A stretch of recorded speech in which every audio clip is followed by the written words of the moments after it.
ውዶቼ ባለፈው ክፍል እንደተመለከታችሁት እንግዲህ ዳጣ ማለት ነው ወደ ሰላምዬ ጋር ሄዳ ነበር እና በዛን ጊዜ እንግዲህ እንደተመለከታችሁት መድኃኒት ወደ ዳጣ ክፍል ገብታ ነበር ማለት ነው። ግን የገባችው የሆነ ነገር ፈልጋና የሆነ ነገር ለማድረግ ነበረ። ግን ደግሞ ያ ነገር መቼም ቢሆን አይሳካላትም። በቃ ከዳጣ የሆነ ነገር ለመፈለግና ለማግኘትና እንዲሁም ደግሞ በዳጣ ላይ በቃ አለ አይደለም በቃ ዳጣን ከዛ ከቤት እንግዲህ ለማስወጣት የማታደርገው ጥረት የለም። እና ሙዶቼ እንግዲህ መድኃኒት ምንድን ያደረገችው ቀጥታ ወደ ዳጣ ክፍል ገብታ ነበረ እና በዛን ጊዜ እንግዲህ ኤቢ አክስቴ ወደ ልኬጅ ነው ምናምን ስትላት እንግዲህ መቼም ያች ምናምንቴ ተመልሳ አትመጣም፣ ስለዚህ እዚህ ገብቼ ክፍሏ ገብቼ ልተኛ ነው ትላታለች። እንዴ ያንቺስ ክፍልሽ ምናምን ስትላት አይ የኔ ክፍሌ ትንሽ ሙቀት ምናምን ስላለው አለቻት። ታዲያ ይሁን ይሄን ማን ከፈተልሽ ስትላት ክፍት ነው እኮ አለቻት። ከዛ ክፍት ነው እኮ ምናምን ስትላት እንግዲህ ግን እሺ በቃ ምን ነው ችግር አለ እንደ ስትላት አይ አክስቴ ምንም ችግር የለም ትላታለች። እንግዲህ መድኃኒትም ቀጥታ ወደ ዳጣ ክፍል ገብታ ነበረ። ዳጣዬ ደግሞ ከሄደችበት ተመልሳ መታ ነበረ። በእርግጥ ኤቢ የሆነ አልገባችም ትታት ማለት ነው እየተመለከተች አልነበረ። ምክንያቱም ምን ይፈጠራል የሚለውን ነገር እንግዲህ ግን ማየት አለባት እስከ መጨረሻ እና ዳጣዬ እንግዲህ ግን በሩን ከፍታ ትገባለች። በዛን ጊዜ እንግዲህ መድኃኒት የሆነ ነገር እየፈለገች አልነበረ። እንግዲህ ተደናግጣ ያንን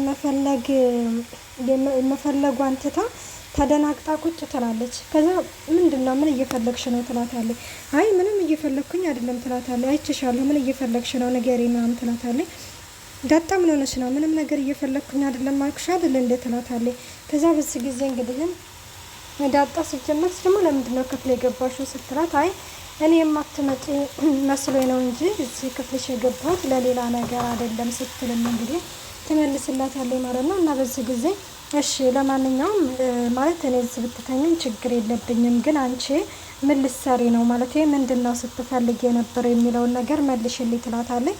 እንግዲህ መድኃኒትም ያው በስተመጨረሻ ምን ትላለች እንግዲህ የፊት ቅባት አለሽ እንደሆነ ብዬ እሱን ነው ስፈልግ የነበረው ስትልም እንግዲህ ትነግራታለች። በእርግጥ ዳጣ ይሄንን ስላለች ማለት አላመነቻትም። ምክንያቱም አንድ ሰው ያለ ፍቃዱ ገብቶ ክፍሉን እየበረበረ እንግዲህ ያ ሰው እንግዲህ እንዲገኝ ሲደርስበት ማለት እንደዚህ እየፈለኩ የነበረ ብትል ይሄ እኔ ማንም ሰው ቢሆንም አያምናትም ማለት ነው። እና እንደዛ ስትልም እንግዲህ እንዳጣዬ በዚህ ጊዜ እንግዲህ ከን ምን ትላታለች የኔ ቆንጆ ወደ ኬደሽ ነው ግን አንቺ ምናምን ትላታለች። እና እንደዛ ስትላት እንግዲህ ለምን ግን ወደ አረብ ሀገር አልወስድሽም አለቻት።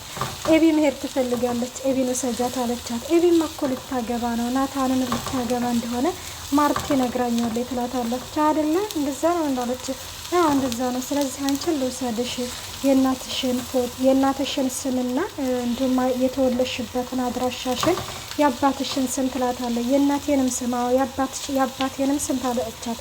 አዎ እንደዛ ነው ምናምን ትላታለች።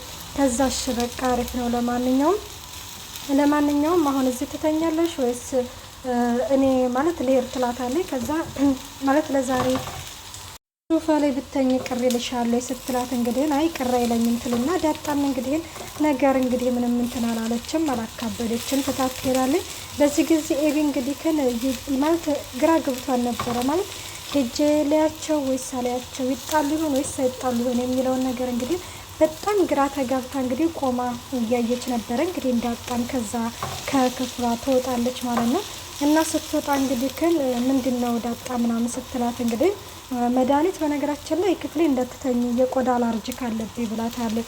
ከዛ ስትላት እንግዲህ ተያት በቃ ማለት እኔ ሶፋ ላይ ወይም ደግሞ ሀገ ሄጄ ተኛለሁ ትላለች ማለት ነው። እንዴ ይሄ ትክክል አይደለም ሄጅና እሷ ክፍል ተኝ ትላታለች። ወይ ኤቢዬ እያወቅሻት ሲጀመርም ደግሞ እንዳትተኝ ክፍሌ ብላኛለች ትላለች። ይሄማ ትክክል አይደለም ሲጀመር አንቺ ክፍል ለምንድን ነው ሄደችው ትልና እንግዲህ ትሄዳለች ማለት ነው ወደ መድኃኒት ጋር እና ወይ እሷ ክፍል ትሄጃለች ሄደች ትተኛለች፣ ያለበለዚያም ደግሞ ክፍልሽ ትተኛለች እንጂ በፍጹምማ እንደዛ አይሆንም ትልና እንግዲህ ኤቢ ይዛት ትገባለች ማለት ነው። እና ተመልሰው ሲገቡ በእርግጥ ዳጣ ይቅር ማለት በዚህ በምሽትም ቤተሰብን ከምናጫጩ ይቅር አለቻት። እሷ ግን በፍጹም አይሆንም ማለት እንግዲህ ኤቢ የእህቷ መከታ ማለት ነው። ሰላም ውዶቼ እንዴት ናችሁ? ደህና ናችሁ? ያለ እግዚአብሔር ይመስገን። እንኳን ሰላም መጣችሁ ወደዚህ ቻናል። ለዚህ ቻናል አዲስ የሆናችሁ ሰብስክራይብ በማድረግ ቤተሰብ ሁኑ። ነባሮች ስለምታበረታቱኝ እጅግ አድርጌ አመሰግናለሁ። ተወዳጅና ልብ አንጠልጣይ የሆነውን ዳጣ ድራማ ይዘንላችሁ ቀርበናል።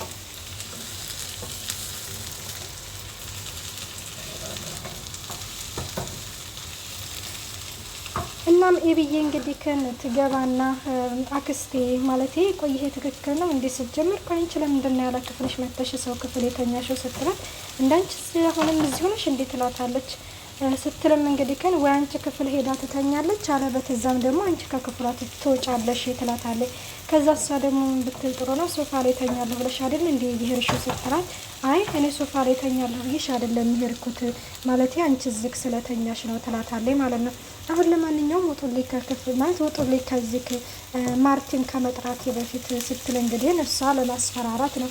እና እንደዛ ስትል ይኸውልሽ ታዲያ ብትጣሪ እኮ አንቺ ነሽ እንጂ እኮ ችግር ውስጥ የምትገቢው እኛ አይደለንም ትላታለች። እንግዲህ በዚህ ጊዜ ኤቢ ማለት ነው ስትላትም እንግዲህ ቆይ እናና አልገባኝም ቆይ እናና አንቺ ላይ ግን ምን አድርገሽ ነው እንደዚህ ጥምድ አድርገሽ ያሽ ስትላት አያክስቴ እኔ አንቺ ምንም አላደረግሽኝም ምንም የሚያገናኘንም ነገር የለም ግን አሁን ወይ ክፍል አልቀቂላት አለበተዛም ደግሞ አንቺ ክፍል ገብታ ትተኛለች ትላታለች። አለበተዛ ደግሞ ሄደን አባዬን እንጠራዋለን ስልና እንግዲህ ዳጣ ሲጠብቅ ትልና እንግዲህ አባቷን ልትጠራ ስትሄድ በዚህ ጊዜ መድኃኒትም አንቺ ማዝህ ቤትማ የሆነ ነገር አለሽ አለቅሽም አገኝሻለሁ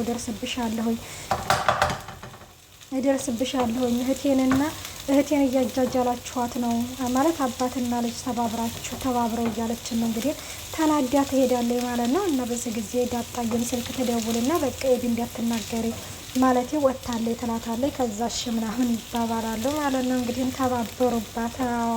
እንግዲህ እስከ ዛሬ ማለት አለ አይደለ ኤቢን በቁጥጥሯ ስር ነበረ ያደረገችው። ያ ነገር እንግዲህ ደግሞ ዛሬ ላይ እንዳያችሁት ምንም እንዳልተሳካላት ነው የተመለከት ነው ማለት ነው። እንግዲህ ኤቢ ማለት ነው እህቷ መሆኗን ካወቀች ወዲህ እንግዲህ ለዳጣዬ ምን ያህል እንደምትቆረቆርላት ዳጣ በነገራችን ላይ ከሁል ጊዜም ራሱ ለናታን ትለዋለች እህቷ መሆኔን ስላወቅኩኝ ነው እንጂ እህት የመሆኔን ስታውቅ ታስብልኛለች እንደዚህ አትጠላኝም እያለችም እንግዲህ ራሱ ስትነግረው ነበረ። እንግዲህ ያንን ነገር እንግዲህ ዛሬ ላይ በተግባር አይተናል ማለት ነው ኤቢ ለዳጣ ስትቆረቆርላት ማለት ነው።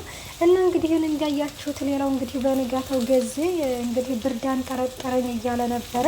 ለዛዬ ደግሞ እንዳያችሁት ወደ ሱቅ እንግዲህ ሽንኩርት ምናምን ልትገዛ እየወጣች እያለ ጊዜ እንግዲህ እንዳያችሁት በቃ ማለት ለዛን ለማናደድ የማይፈነቅለው ድንጋይ የለምና እንደዚህ እኮ ነው በዛው ተበስብር እያለ እንግዲህ የጎረቤት ልጅ መታ እንደዚህ እኮ ነው እያለ እንግዲህ ለዛዬ በዚህ ጊዜ በጣም እየተናደደ ነበረ። እኔን ለማናደድ ነው እንዲህ ስትለው አንቺ ለምንድን ነው የምትናደጂው? ሚስቴ እኮ አይደለሽም እንደ ማለት ይመልስላታል። ከዛ እንደዛ ሲላት እንግዲህ በዚህ ጊዜ ለዛዬ በይም አላለችም ዝም ትላለች ማለት ነው። ምክንያቱም ምን ትላለች ማለት ደግሞ ምንም ማለት የለባትም ምክንያቱም ገዜም እንዳለው አላገባትም አይደለ።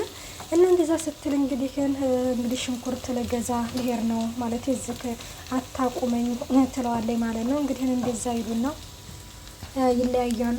እና እንግዲህ ለዛየም ቁርስ ለመስራት እንግዲህ ሽንኩርት ለመግዛት ወደ ሱቅ ትሄዳለች። እንግዲህ ሌላው እንዳያችሁት ማለት አቶ ደረጀ ነው። አቶ ደረጀ እንግዲህ በንጋታው ተነስቶ ያው የማርቲን እህት እንግዲህ ያው ጸባዋ ካንቺ ጋር ምንም ነገር እንደማይገናኝ እንዲሁም ደግሞ ዛሬ ሲያቃዥ ነው ያደርኩት ምናምን ይላታል። ከዛ ምንድነው ያቃዥ ምናምን ስትለው እንግዲህ ቤቴ ሲቃጠል አየሁኛል። የምር በቃ አንዳንዴ እኮ በቃ አለ አይደለም እንግዲህ እሳት እንግዲህ በመካከላቸው አለ ይቺ እህት ተብዬዋ ነገር የምጎረጉረው ነው። እና እንግዲህ እንደዛ ሲልም ሀይታ ነዋል እንግዲህ ህልምልም ብለናል እኛም እና ውዶቼ መልካም ቆይታ ባይ ባይ።